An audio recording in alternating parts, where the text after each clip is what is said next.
My husband hated me for an entire decade after the death of his true love. I tried everything to please him, but he only scoffed. If you really want to make me happy, go to hell.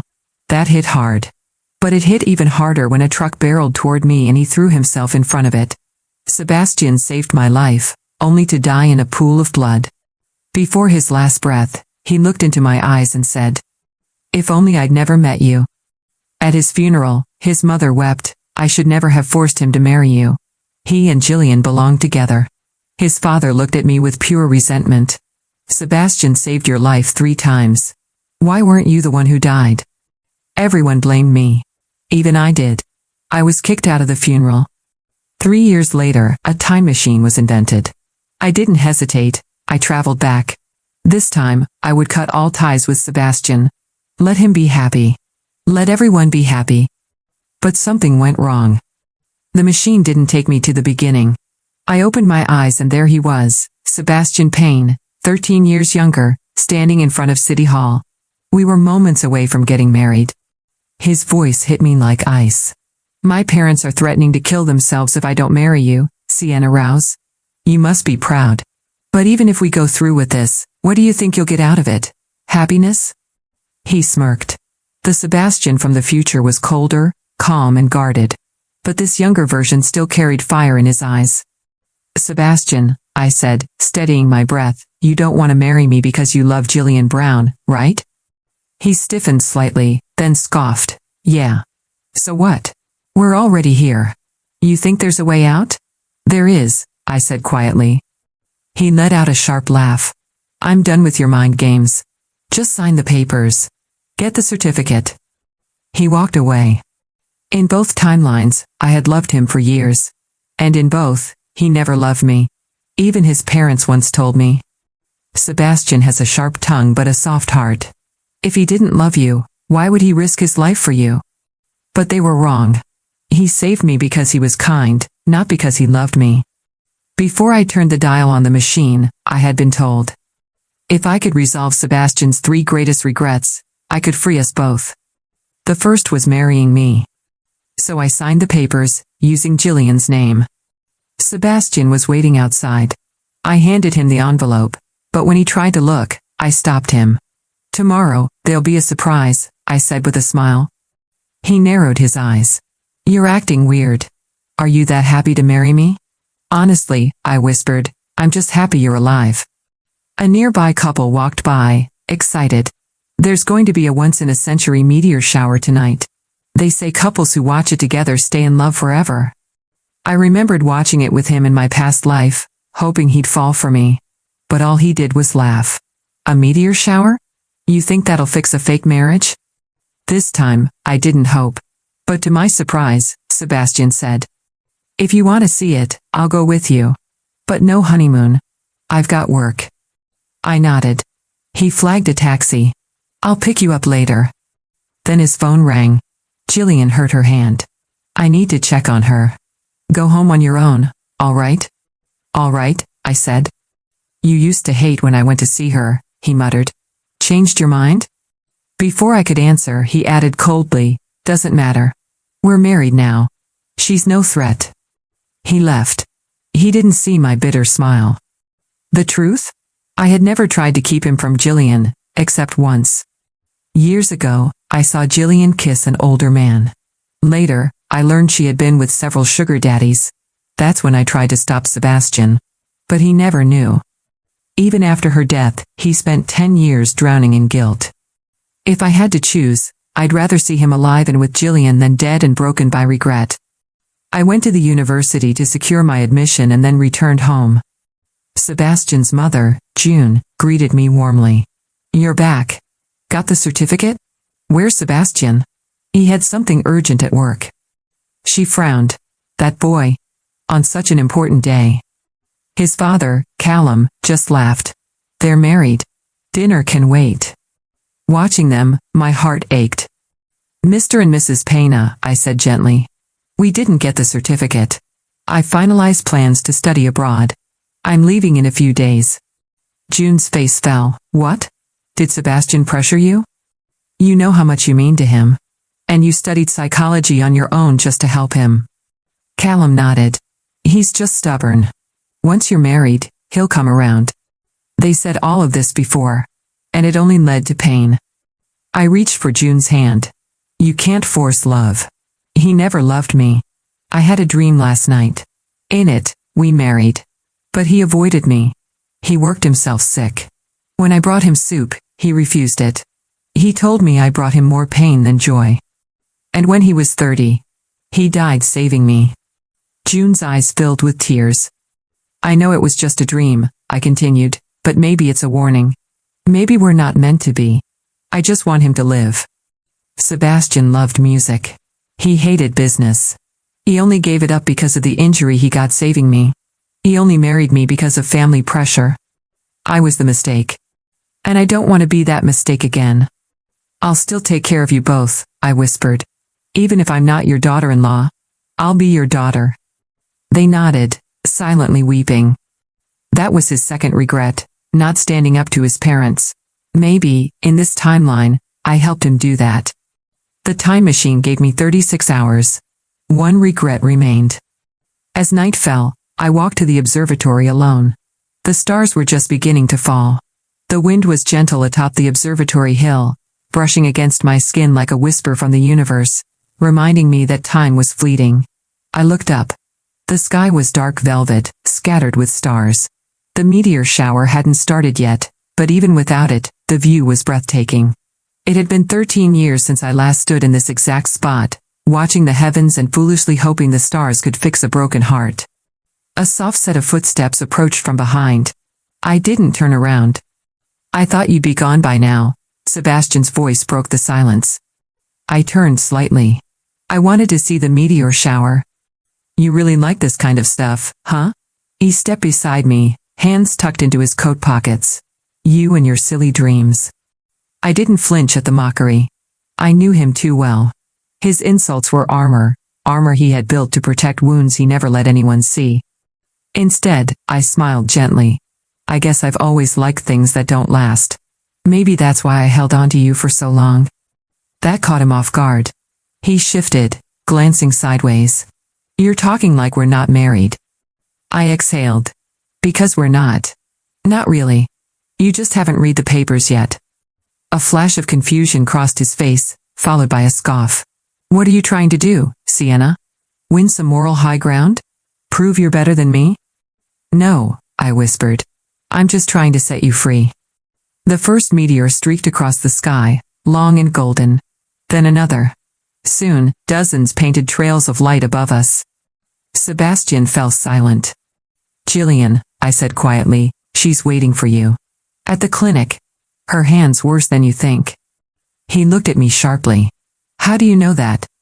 I just do. Go to her, Sebastian. And this time, don't let her go. He stared at me like he wanted to argue, but something in my eyes stopped him. His jaw clenched. Then, without another word, he turned and left. As his figure disappeared down the hill, I closed my eyes and made a wish. Let this be enough. I stayed until the last meteor faded. Alone, but at peace. When I returned to the hotel, the time machine's interface was blinking softly. 34 hours had passed. I had 2 left. Sebastian's third and final regret was not saving Jillian. And this time, I had given him that chance. I sat down, clutching the journal page I had ripped from his old notebook before the jump. His regrets were inked with so much pain, the handwriting shaky. If I truly succeeded in resolving them all, then when I returned to my time, Sebastian might still be alive. I pressed my hand over my heart. Please, let him be alive. The time machine glowed faintly in the dark hotel room, its core humming like a distant heartbeat. My hands trembled as I reached for it. Only 2 hours left. If I didn't return before time ran out, I'd be trapped in this past forever, or worse, erased entirely. I sat on the edge of the bed, the silence around me thick with uncertainty. Had I done enough? Would changing the wedding, convincing his parents, and sending him to Jillian really alter fate? My phone buzzed suddenly. Unknown number, you changed something. We need to talk. My heart stopped. That wasn't just any message. Only one person could have sent it, the Watcher. The one who had given me the time machine. Seconds later, the hotel room phone rang. I picked up. Time is a fragile thread, Sienna, the watcher's voice said, calm and cold. You've pulled at it with trembling hands, but now the fabric is fraying. Come to the rooftop, now. I raced up the emergency stairs, taking them two at a time. The moment I pushed the door open, the wind howled around me. And there he was, tall, cloaked, and standing in front of the machine's twin-core beacon. You didn't tell me the jump would land me at the wedding, I said, breathless. I didn't control when you'd land. The time machine chose that moment because it was the crossroads of all three regrets. I fixed two of them, I insisted. The wedding, and his parents. He's with Jillian now. He'll choose her. The watcher turned slowly. His face was lined with age, but his eyes glowed with unnatural clarity. You gave him the chance. That's all we can do. But the final regret, saving Jillian, depends not on you, but on fate. And fate isn't easily rewritten. My chest tightened. What do I do?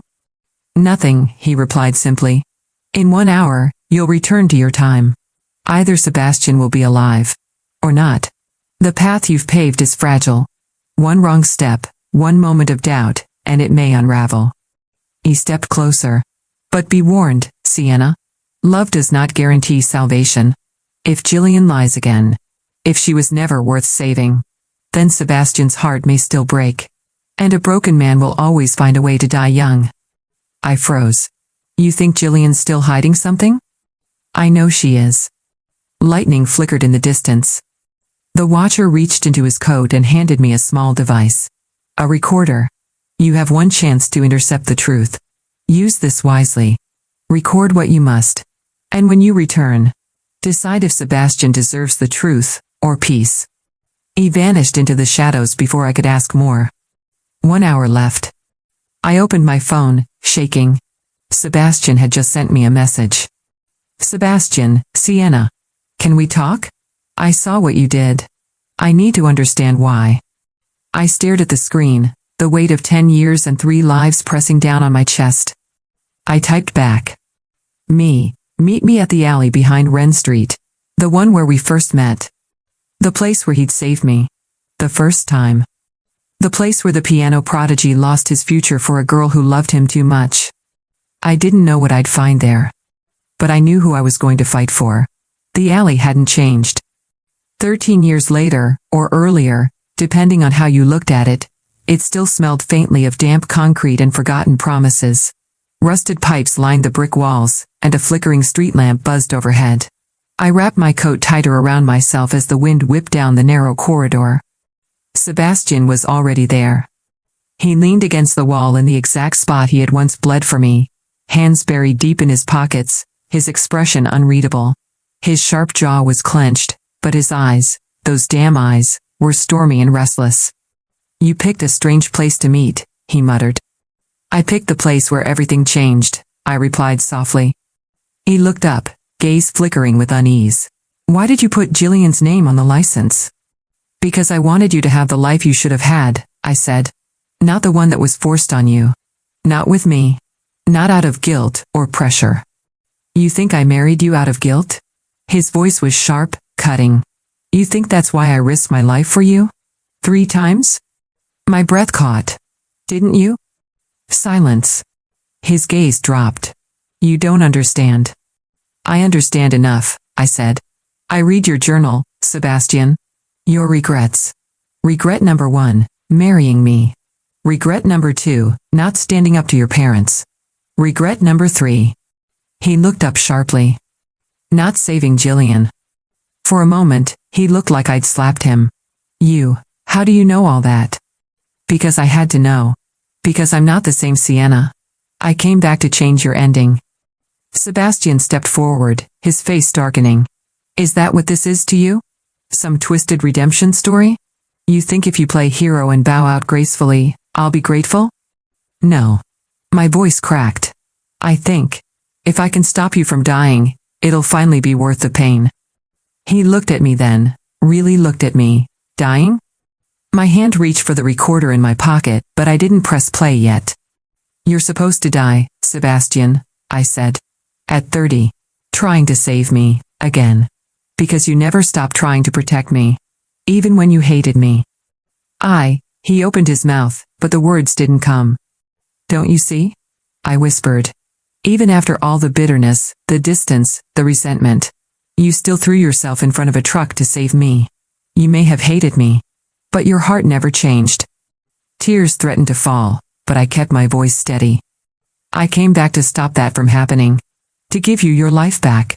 If being with Jillian makes you happy, then be with her. If you want to chase music again, chase it. Don't die for me. Not again. Sebastian looked haunted. You talk like you've already lost me. I did. I watched you bleed out in front of me. I heard your last words. If only I'd never met you.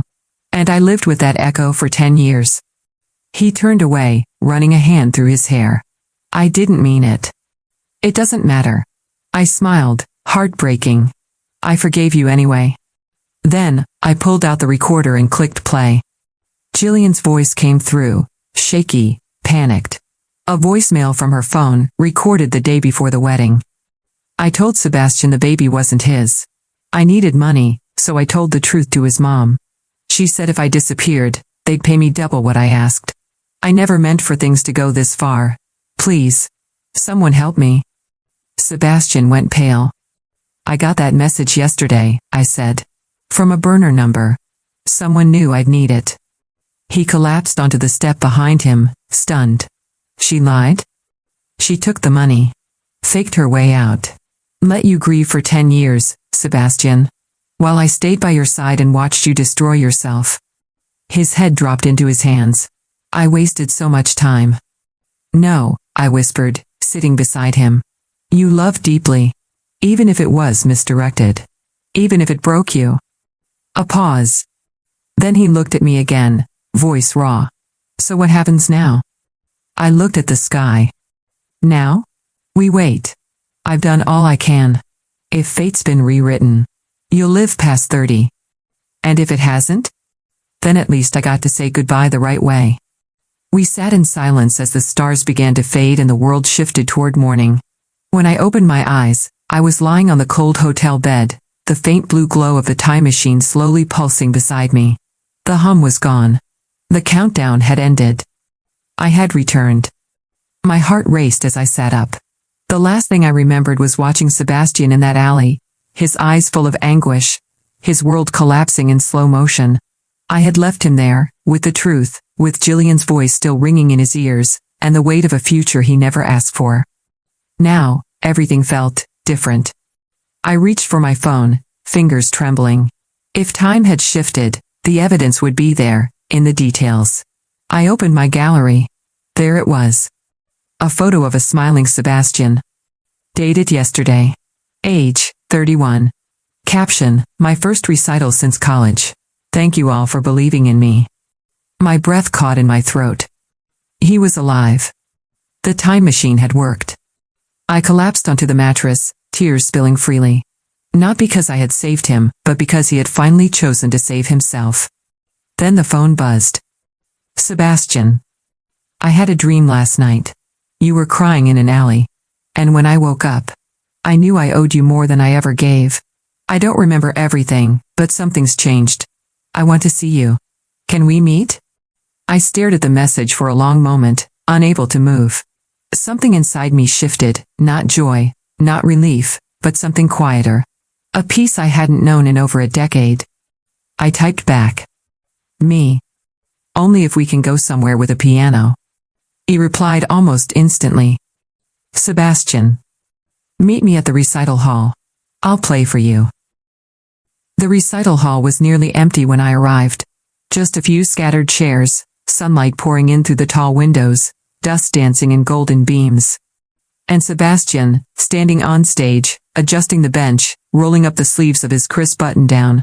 His fingers looked steady, confident, whole. He looked up when I stepped in, and for a moment, we just stared at each other. I didn't think you'd come, he said softly. I didn't think you'd remember. He gave me a half smile. I don't remember everything. But I remember enough. I remember pain. And a lot of silence. But I also remember a girl who stayed. A girl who smiled even when I didn't deserve it. I walked closer. And now? I asked. He gestured to the piano. Now, I want to play something I wrote. For you. I think I've always been trying to write it. I just never got the ending right. Sebastian sat down and rested his fingers on the keys. And when the music began, I felt the past unravel. Every cold night. Every unspoken word. Every moment I wondered if love could be one-sided forever. All of it melted into the melody. It wasn't perfect. Some notes trembled. Others missed. But it was real, alive. And when the final chord rang out and he looked up at me with glassy eyes, I finally understood. I had gone back to save him. But in doing so, I had saved myself too. The final note hung in the air like a breath held too long. Then silence. Sebastian stayed seated at the piano, his fingers resting lightly on the keys, as though letting go would make the moment vanish. I didn't move either. For the first time in years, or maybe lifetimes, there was nothing left to run from. I didn't know how to say it before, he said finally, voice low. Everything I felt for you. It was buried under so much grief. So much confusion. But that night, when I got that message, when I saw what you did, it was like something in me cracked open. I stepped closer, heart pounding. You remembered? Not everything. Just pieces, dreams, feelings that don't fit with the memories I thought I had. He turned to face me, eyes searching mine. But one thing keeps echoing. What? That I died. Hating you. And that you still loved me anyway. The words stabbed like glass, but I nodded. I did. He stood up slowly. Sienna, why didn't you tell me the truth about Jillian sooner? About what she did?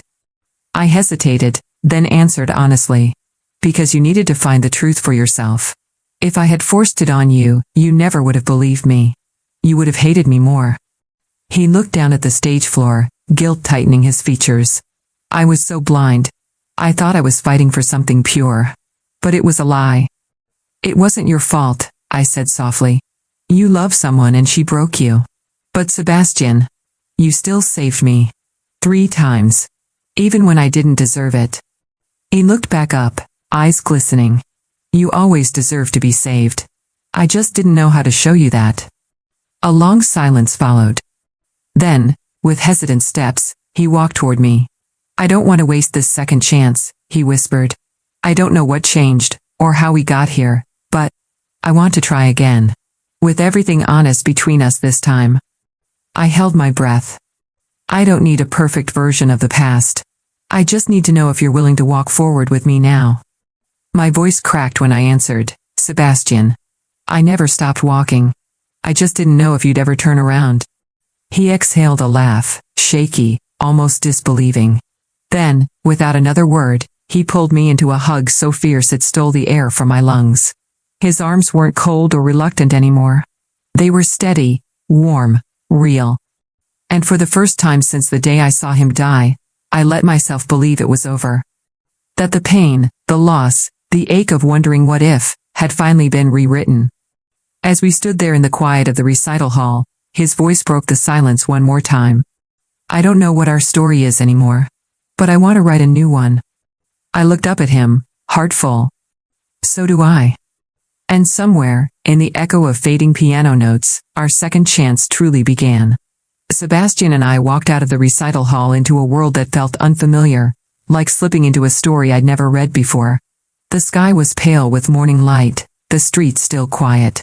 Everything around us looked the same, but everything inside us had changed. I called my mother this morning, Sebastian said, as we walked slowly down the sidewalk. Told her about the truth. About Jillian. About everything. I glanced at him carefully. How did she take it? He exhaled a long breath, badly. But also, with guilt. She said she'd always suspected something, but she wanted so badly to believe Jillian was the right choice for me, that she ignored her instincts. I nodded. She wasn't the only one. He stopped walking. Sienna, I need to ask you something. When I said I wished I'd never met you. Was that true? My stomach twisted. It hurt more than anything, but I understood why you said it. You were dying. In pain. And full of regret. I regret saying it, he said quietly. Because the truth is, Even with all the damage, the silence, the years wasted, I've never met someone who held on like you did. I don't know why I pushed you away so hard. I looked at him, voice barely audible. Because you thought you didn't deserve love. He blinked. You thought you had to atone, I continued. For Jillian. For your injury. For being forced into a life you didn't want. But the truth is, Sebastian, you were worthy of love the whole time. His eyes filled with something unspoken. Something raw. Then, he took my hand. So what now? Do we try again? Start over. I paused, squeezing his fingers gently. We don't need to start over. We need to start forward. He smiled faintly, the kind of smile that didn't reach his lips before, but now began to. That afternoon, we sat at a small cafe, something ordinary we hadn't done in what felt like forever. Sebastian scrolled through his phone and then looked up, brow furrowed. You applied to study abroad. But didn't go. Not in this timeline, I answered, sipping my tea. He tilted his head. You always wanted to go. Why didn't you? I looked at him, then down at the table. Because back then, I was too afraid to live without you. Even when you didn't love me, I couldn't let go. He leaned forward. And now? I still love you, I whispered. But this time, I love myself too. So if I go, it won't be because I'm running away, it'll be because I'm chasing something that matters to me. He smiled. Then I'll write to you every day. You'd better. I don't forgive easily anymore. He laughed, a sound I hadn't heard from him in years. Not forced. Not polite. But real. For a long moment, we just looked at each other. It wasn't perfect.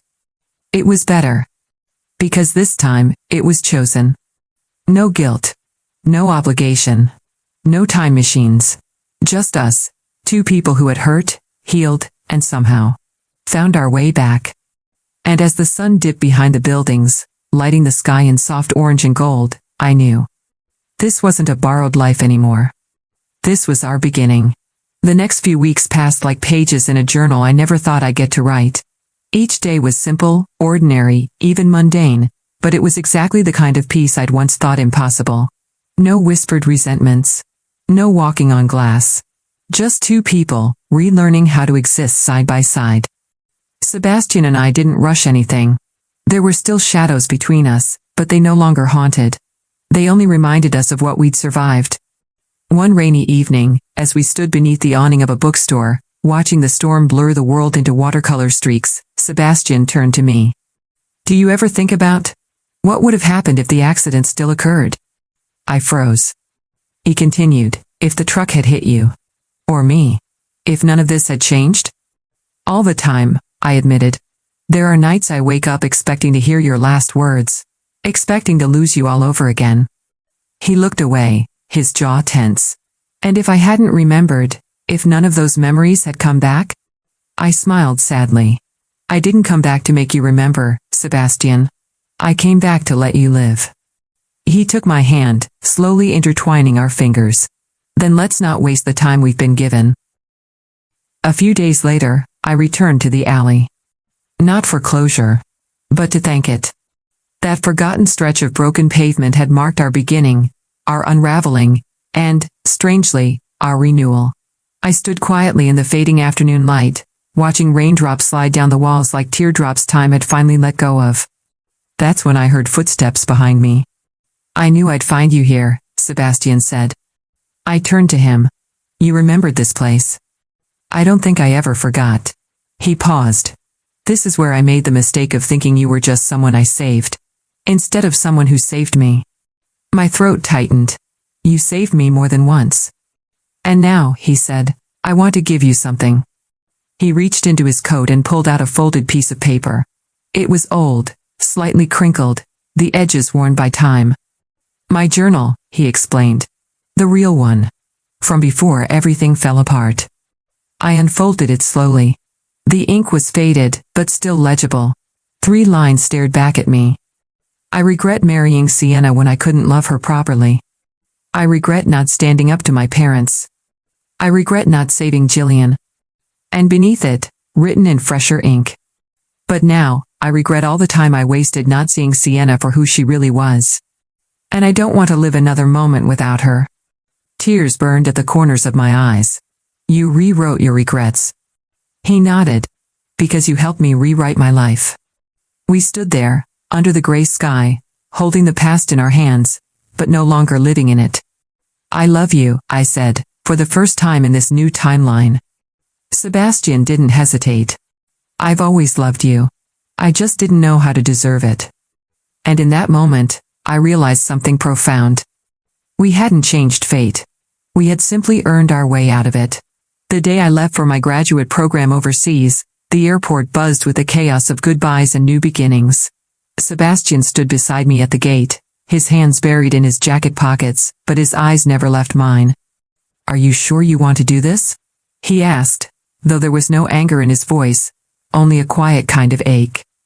I've never been more sure of anything, I said. This isn't goodbye. It's just the life I was always meant to live. Not the version of me that clung to you in silence. The version that found her own voice. He nodded, lips pressed together. And when you come back? I smiled. If our paths still align, then maybe it won't be about saving each other anymore. Maybe it'll just be about being. He reached into his bag and pulled out a small box. I wasn't going to give this to you yet, but I figured you should choose when. Inside was a necklace, silver, with a tiny pendant shaped like a comet. The kind that streaks across the sky once in a lifetime. For the girl who waited for a meteor shower to change her life, he said. I closed my hand around it, overwhelmed. Thank you. For everything. No, he said, his voice steady. Thank you. For going back.